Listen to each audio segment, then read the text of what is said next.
বাংলাদেশের সব সমস্যার সমাধান সংসদেই হতে হবে, এর বাইরে কোনো সমাধান নেই বলে জানিয়েছেন বিএনপির স্থায়ী কমিটির সদস্য আমির খসরু মাহমুদ চৌধুরী।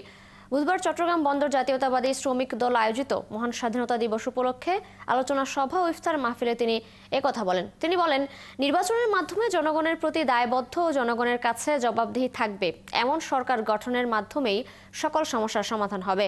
অন্য কোনো গোষ্ঠী বা ব্যক্তির কাজ নয় বাংলাদেশের সংবিধান, বিচার বিভাগ বা বিভিন্ন সমস্যার সমাধান দেয়া। বাংলাদেশের মালিকানা ফিরিয়ে দেওয়ার যুদ্ধ শেষ হয়নি উল্লেখ করে তিনি বলেন, নির্বাচনের মাধ্যমে এই অধিকার ফিরিয়ে না দেয়া পর্যন্ত এই সংগ্রাম অব্যাহত থাকবে।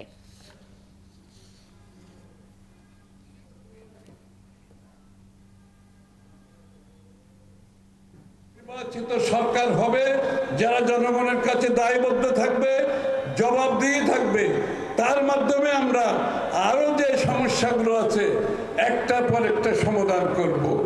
এর সমাধান হবে নির্বাচিত সংসদে, আগামী নির্বাচিত সংসদে সবকিছুর সমাধান